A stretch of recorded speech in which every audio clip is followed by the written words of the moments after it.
Hi, Anti-Society! Welcome back to the Anti-Social Planet, and today we are checking out episode 21 of Summertime Rendering, and the last episode was a little emotionally heavy for me, specifically because we were focusing on Hizuru, which makes sense given her demise, that we would focus in on her and what really motivates her, what her emotional state was with everything going on. I really should have seen when she said that she was going to write a book about her experiences after all of this, that was kind of a red flag about how her story was going to go, but still really interesting dynamics between her and her brother, the guilt that she feels, how her brother is really a shadow and not like her actual brother, and then her friendship with Heine and what that means in relation to her brother's death. Really complicated emotions for her in this whole endeavor.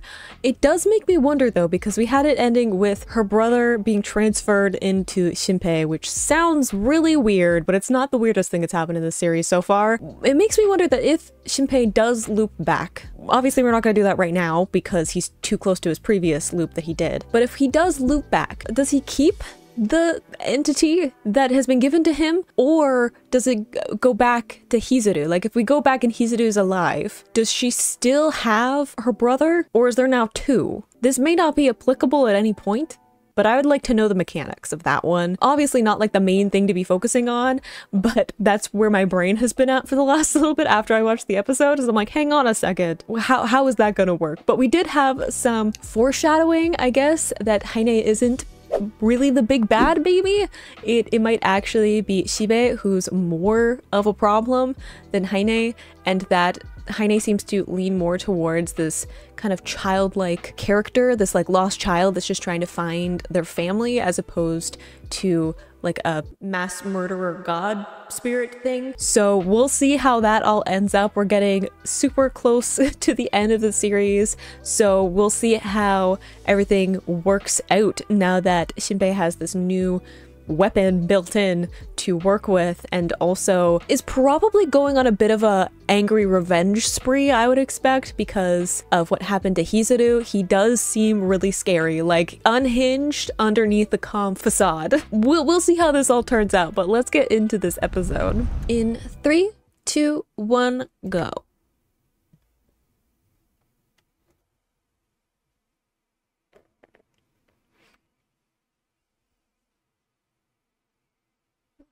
It's you. I'm still mad at him. I feel like it's justified. I like Soul.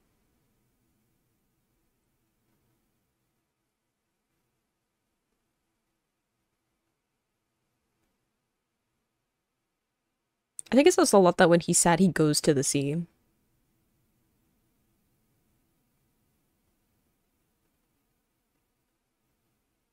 Ooh, the fact that he looks with Heine's eye that he has.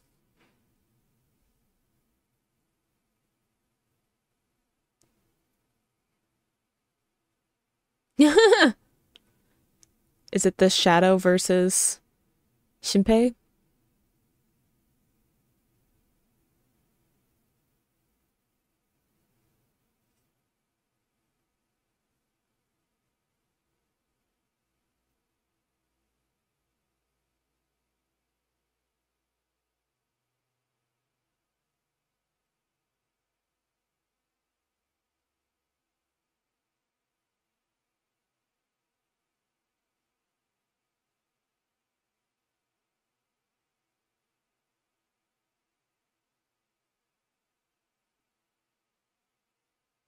That's creepy.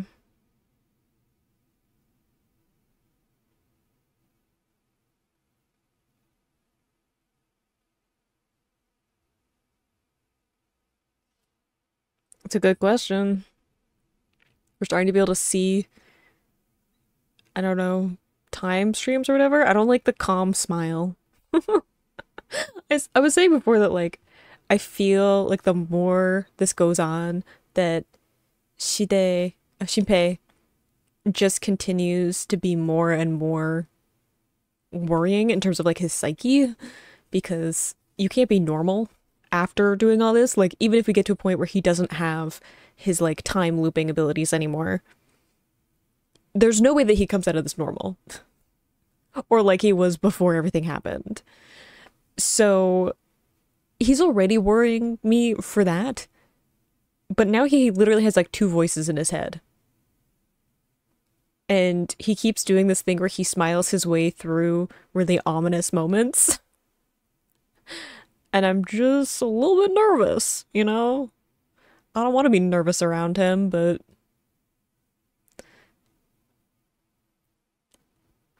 it's also really creepy that we've just kept this like mummified corpse, I guess.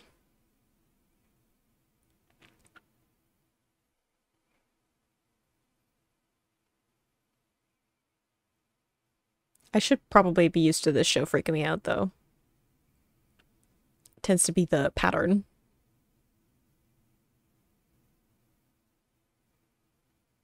I also feel like the necklace is still important, like Ushio's necklace.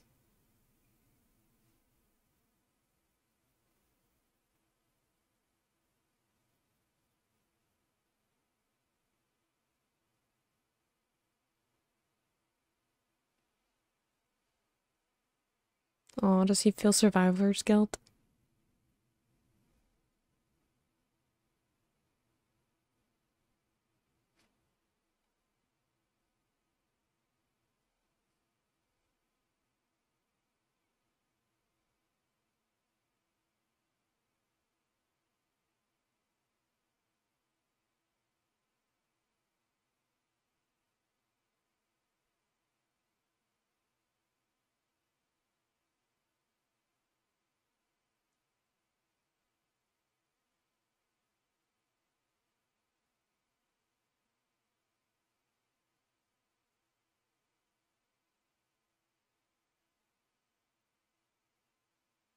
The necklace?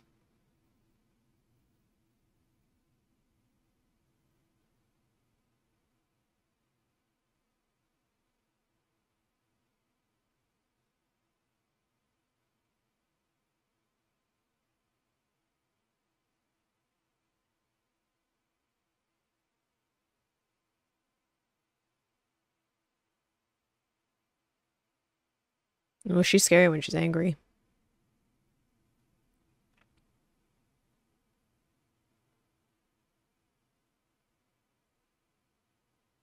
Can you tap into it then? You got some shadow mojo going on.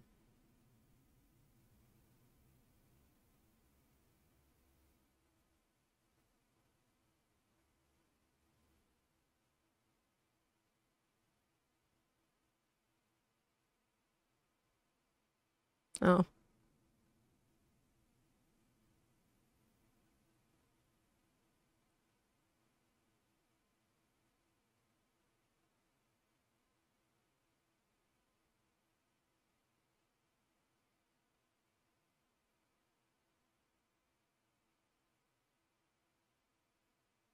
maybe not though. I thought she was gone before.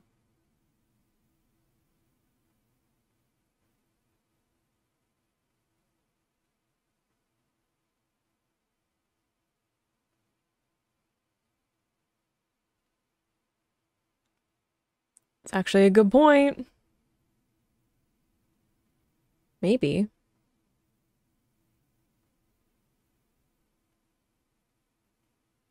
That's probably her idea too. It's like I appear at some future point in the timeline.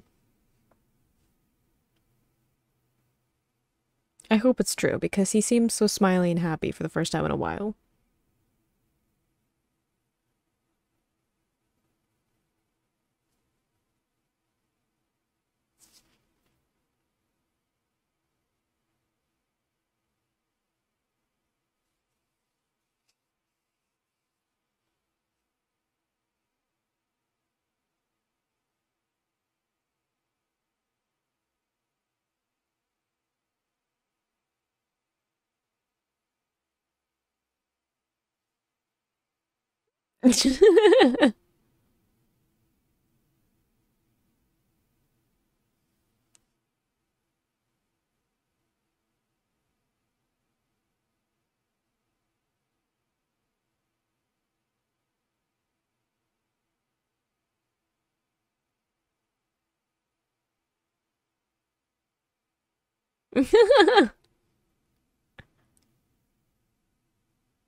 I feel like using this shadow excuse to get out of an awkward situation is a weird tactic.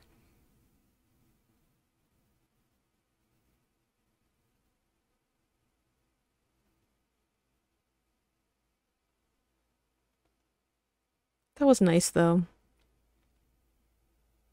That he's just like, okay, still friends though, given everything that's happened too.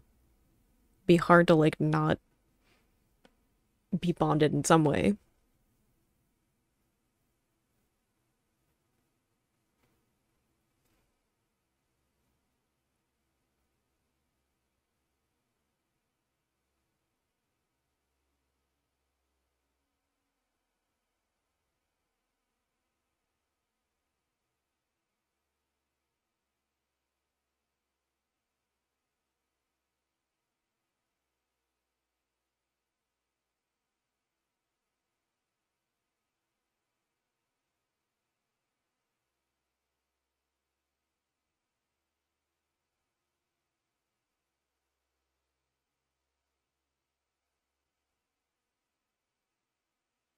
Oof, the light work on her eyes though. You're gonna have to do a better answer than that. Nope, not the right answer. You weren't exactly subtle, to be honest.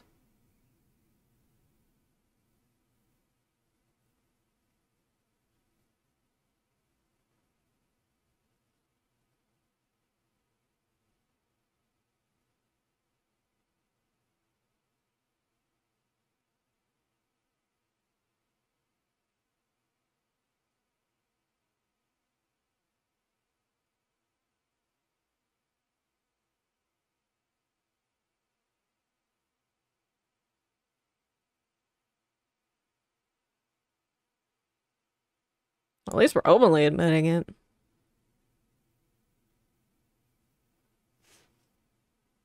Oof.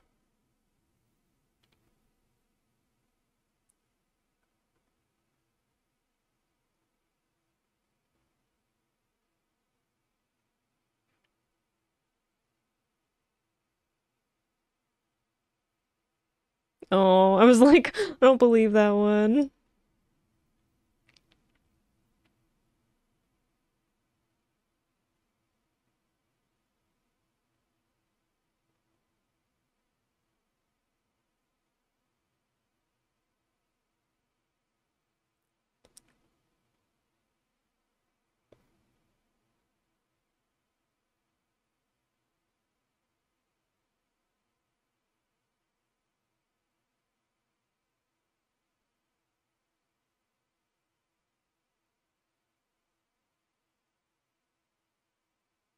Ominous.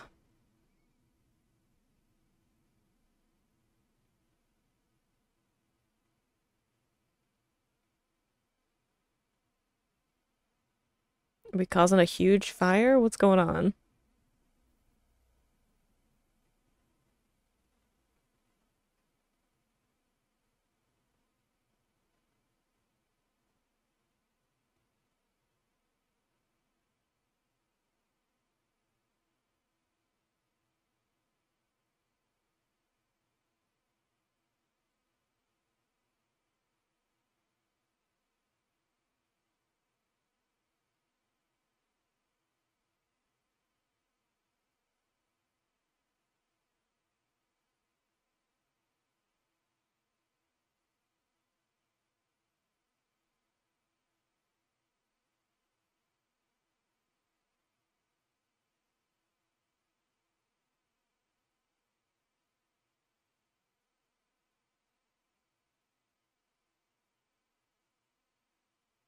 Mm. See, that's like kind of what I was wondering about that the whole like having the consciousness in his head. Like, will there then be two?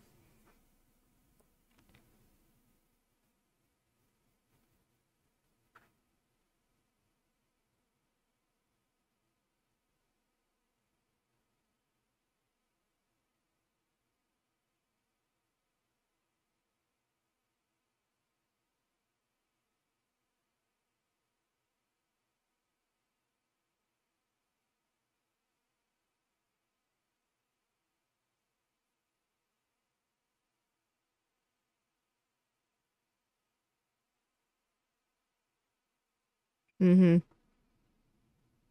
It also kind of makes my brain hurt to think about like different timelines and looping and everything.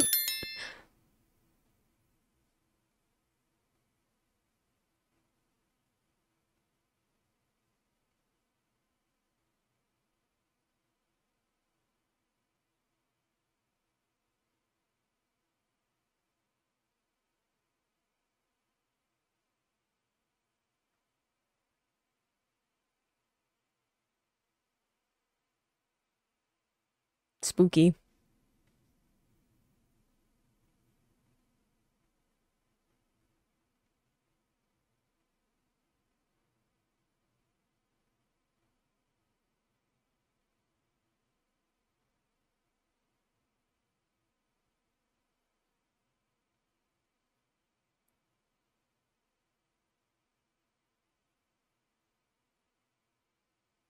I was wondering if she would come back. I was like, she seems like a pretty important character to not come back at all.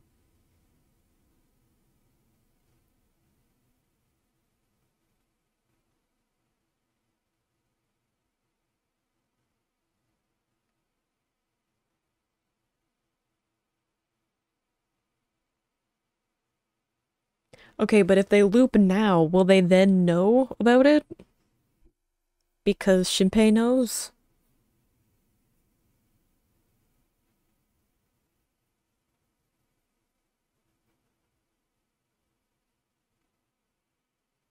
That seems like a bad thing to say.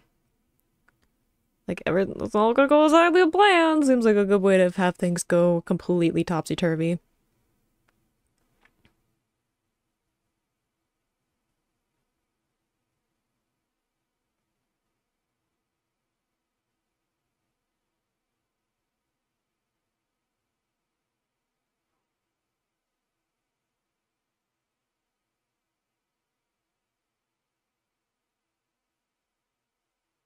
Liar!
I find it so interesting that he covers like his natural eye when it is switching between him and like the shadow.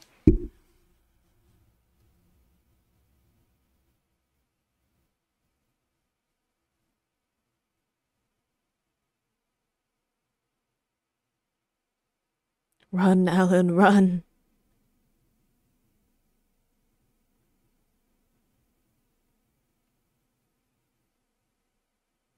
Mm-hmm.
So they do know the location, to some extent.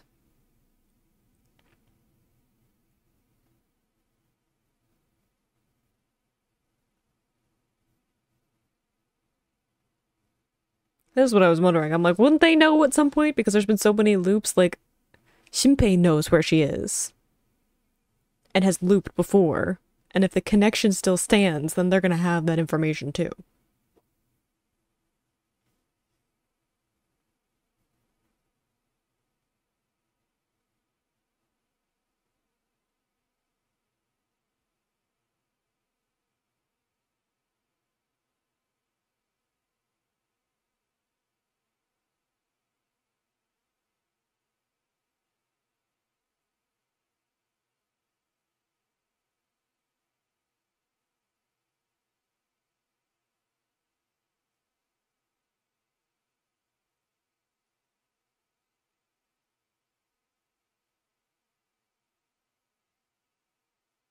Ugh.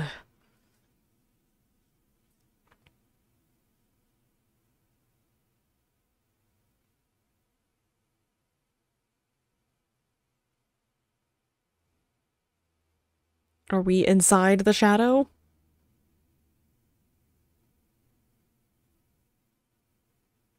It is probably a good way to kind of cloak him, though.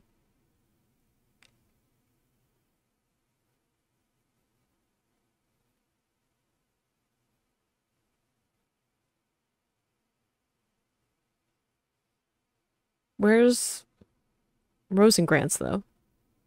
We have one. Ooh. Oh, I love that switch with, like, the camera movement along with Shinpei. And then it, like, slows down without him, like, coming back into frame.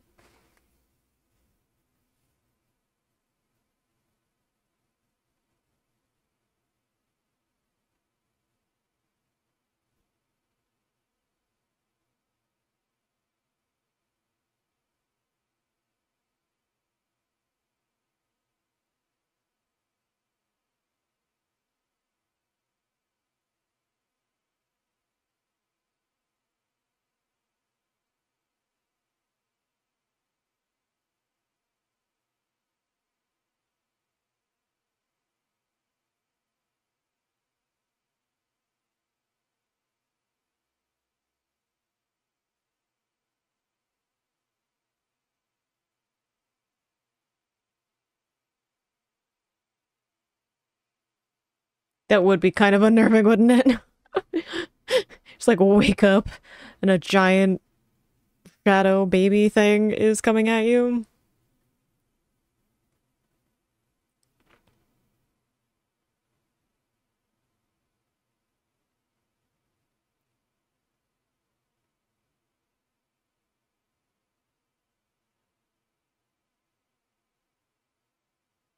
Oh. Y'all better be careful, though. Do we have a plan B, though? We're free falling at the moment.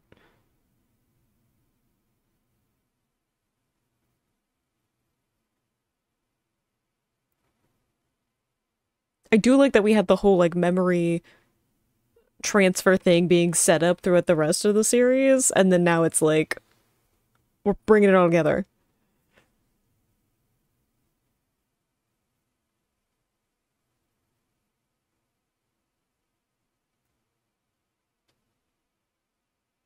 But we also got some stuff to deal with. Great reunion, but, like, also... Look how happy they are, though. It's not gonna last, but it's cute at the moment. Like, it's gonna end in tragedy, but for right now, it's cute. I appreciate that that episode was way more character focused. I know that we have, like, the importance of bringing, like, Ushio back and all that kind of stuff, because if she has figured out Shide's memories, then that's gonna be a really key piece of information for them to have, as well as just her, like, abilities in general. Like, they're gonna be able to bring more shadows to their side if they have Ushio with them. Not to mention that she has, like, some cool fighting skills as well. Definitely an asset for them to have, but I like that there was a lot of character moments in that of just them communicating with each other and expressing from, like, a more emotional standpoint. Obviously we have, like, some romantic subplots that we we're a little bit more obvious about than we had been in previous parts of the story. But I think one of the more interesting ones is just them banding together and being grateful for each other, because we've seen them be thrown together. We knew they were friends previous to this point to some extent, but seeing everyone showing their appreciation for each other and willing to stick with each other regardless of, you know, whether or not there's anything romantic there or if there's anything past this point. They're like, as long as we're going up against these shadows, as long as we're going into July 24th, we're banding together, we're working together, we're going to make this work. I really like seeing that side of it because they've been through so much. There's so many things that have gone on in like a very compressed set of time for a lot of them. I mean, we have like Ushio and Shinpei who can remember previous loops, but for most of the characters, this has been like a few days of their existence that they've just been like thrown into with all of the chaos and all of this information and like completely changing their worldview with the reminder that they're like kids, like they're young people. So the fact that they're dealing with all of this stuff is like a huge burden to them. So seeing them band together and showing like that appreciation for each other and comforting each other, supporting each other, I think is really important. Seeing kind of how there are certain sets of characters that have bonded a little bit more than other ones, and showing how they really have grown up a lot. Like even with Mio having like her breakdown after having her confession not be accepted, even though I think part of her knew that that was going to happen, seeing her be very grown up in the moment and then having like her moment with Tokiko to be like more distraught about the whole thing. You have to remember that like she's super young, and would that have been the same thing that she would have done at the beginning, right? When Shinpei first got off of that boat, how would that Miho have reacted to what was happening, right? Like she wouldn't have confessed, she wouldn't have dealt with it in a very like mature way in the moment. There would have been a lot more of her like childish feeling to it. So seeing how much they've grown throughout the series I think is really interesting too. But I hope you enjoyed watching that along with me. You can click this playlist, you can see my previous reactions, or you can subscribe to miss next time I post a summertime rendering reaction, and I will see you in the next video. Bye!